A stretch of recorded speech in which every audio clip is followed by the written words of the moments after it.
Welcome to ఉదయం news. Andhra Pradesh ప్రభుత్వ ఉద్యోగుల సంఘం జిల్లా అధ్యక్షుడు చాంద్ బాషా తన జిల్లా అధ్యక్ష పదవికి రాజీనామా చేయడంతో ఒక్కసారిగా షాక్కు గురి అయిన ప్రభుత్వ ఉద్యోగులు, పెన్షనర్స్, ఉపాధ్యాయ కార్మికులు ప్రతి విషయంలో ఉద్యోగులకు వెన్నుముకలాగా పోరాటం చేసిన వ్యక్తి, ప్రతి ఉద్యోగికి అందుబాటులో ఉంటూ ప్రభుత్వ ఉద్యోగుల సంఘం రాష్ట్ర స్థాయిలో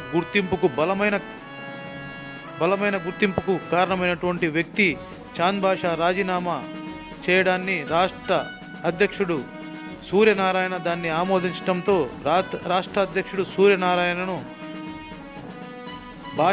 భాషను వాడుకొని వదిలేశారని, భాషకు అన్యాయం చేశారని, ఉద్యోగ సంఘంలో ఒక మైనార్టీ నాయకుడిగా ఎదగటం ఓర్చుకోలేని సూర్యనారాయణ రాజీనామాను ఆమోదించారని ప్రభుత్వ ఉద్యోగుల సంఘంలో చర్చ జరుగుతుంది. కొందరు ఉద్యోగుల్లో జిల్లాలో చాంద్ బాషా రాజీనామా చేయడంతో మరికొందరు రాజీనామా చేసే ఆలోచన. మరి ఈరోజు ఆంధ్రప్రదేశ్ ప్రభుత్వ ఉద్యోగులకి ఒక దుర్దినమైనటువంటి రోజుగా నేను భావిస్తున్నాను. ఎందుకంటే సెప్టెంబర్ 1వ తేదీన కొత్త పెన్షన్ విధానమైనటువంటి సిపిఎస్ విధానాన్ని ప్రవేశపెట్టారు 2004లో. కాబట్టి ఈ రోజు సెప్టెంబర్ 1వ తేదీ అనేటువంటిది ప్రభుత్వ ఉద్యోగులకు ఒక దుర్దినమైనటువంటి రోజుగా నేను భావిస్తూ ఉన్నా.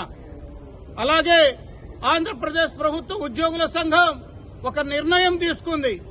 సిపిఎస్ ని, జిపిఎస్ ని రెంటిని రద్దు